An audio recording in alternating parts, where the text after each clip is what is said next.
Сазайын тартқан түлкі.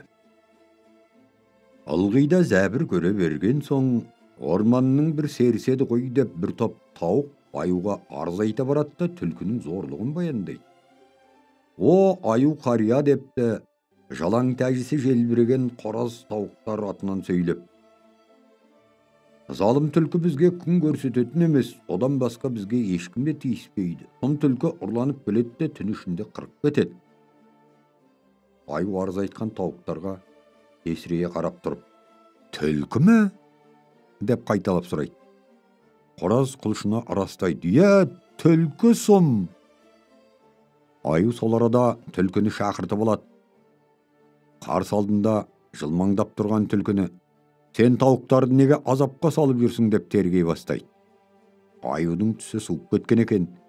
Өзіне бір пәленің жабысқанын іші сезген түлкі құйрығын бұлғаңдата мәймөңкілеп, аю жанау, менің ойлағаным сенің қамың ғой, жамбасыңа тас батпасын деп, тауықтардың жүнінен саған мамық төсек пен мамық жастық әзірлеп жүрмін деп, қолтығына қыса келген бір мамық жастықты аюдың шынтағына төсей қояды. Аюдың қабағы жадырай бастағанын байқап, тауықтардың өзін сөге жөнеледі. Бұлар мұндайды ойлаушы еді. Мені жамандап арыз айтқанды ғана біледі. Бұдан кейін тауықтар дау айта алмай үнсіз жер шұқып қалады. Аю мамық жастыққа шынтақтай жатқан күйі тауықтарға немқұрайды назар салады. Сендер жала жауып жүр екенсіңдер, бара беріңдер. Ендігәрі біреуді жамандап менің алдыма арыз айтып келуші болмаңдар деп тауықтарды қуып тастапты. Соры қайнаған тауықтар енді қайсар еді ғой, зарымызды ұғар деп қасқырға барып түлкінің үстінен шағым жасайды. Қасеке дейді тауықтар жабыла шулап. Арызымызды тыңдашы, қане айтыңдар депті қасқыр ықыласпен. Онан соң әлгі қора сөз бастайды. Түлкі сом бізге күн көрсетпейтін болды. Сондықтан сенен көмек сұрап кеп тұрмын. Тауықтардың мұңына елтіген қасқыр қаһарға мініп, түлкіні шақыртып алады. Сен мұна тауықтарды неге жәбірлейсің деп ашу шақырады. О, қасеке босқа кіжінбеңіз дейді сонда түлкі жыпылдап. Менің ойлағаным сенің қамың ғой. Жамбасыңнан сыз өтпесін деп мамықтан жастық жасап едім. Осыны айтады да, бір жастықты қасқырдың жамбасына төсей салады. Жеп жұмсақ жастыққа отыра кеткен қасқыр, «Өй, мұнауың табылған ақыл екен ей!» деп қуанады. Сонда мына шақша бас, қушық шеке қулар, мұндай істі ойлаушы ме еді деп түлкі тауықтарға ожырая қарайды. Қасқыр мамық жастықтың үстіне отырып, тауықтарға зіркілдей жөнеледі. Нақақ біреудің үстінен арыз айтасыңдар, құртыңдар көздеріңді, шибыт ақмақтар. Түлкі нені болса да ақылмен істейді. Бұдан бұлай арыз айтатын болсаңдар, жіліншіктеріңді шағамын. Арыздар өтпеген тауықтар қасірет шегіп, қатты мұңға батыпты. Енді не амал жасаймыз деп ойлап түнімен ұйқы көрмепті.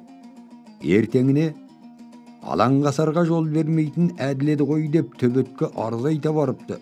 Төбет тауықтардың мұңын тыңдап болған соң, мен анықтайын деп түлкіні іздеуге қамданады. Даланы кезіп іздеп жүріп, түлкіні тауып алады да тексере бастайды. Сонда түлкі, ой сұрттаным-ау, мен сенің қамыңды ойлап жүр емеспін бе дейді. Бұған төбет таңдана қалады. Қалайша менің қамымды сен ойлайсың? Сен қашан көрсем қораның шетінде тұмсығыңды шабыңа тығып бүктетілесіңде жатасың. Сондықтан жамбасыңа тас батпасын, астыңнан сыз өтпесін деп едім деп түлкі бір мамық жастықты сұна береді. Төбет түлкінің ұлығын сезе қояды. Мені осымен алдамақсың ба деп ақыратта жастыққа қарамастан өзінің серіктеріне, қане, менің адал серіктерім депті. Танадай көк төбетпен ақ төсейтке, мұна сұмды адам аяғы баспайтын айдалаға қуып тастаңдар. Әйтпесе тауықтың етін өзі жеп, мамықтарынан жастық жасап, тағы да біреулерге жағынып жүрер. Екі ит түлкінің екі жағына шығып алып, қаумалай қуатты шөл далаға айдап тастайды.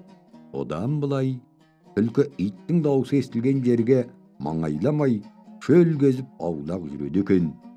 Төбеттің өздеріне көрсеткен әділ қамқорлығының арқасында тауықтар түлкінің азабынан құтылыпты. Сөйтіп, бейғам өмір сүріп, жұмыртқа салып, балапан шығарып, өсіп өне беріпті.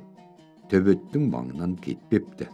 Төбет күні бүгінге дейін тауықтарды түлкінің, қасқырдың және басқа жыртқыштардың жәбірлеуіне жол бермей, мейіріммен қорғап келеді екен. Аулада тауықтар шұбырып жүрсе де, иттердің тимейтіні одан деседі.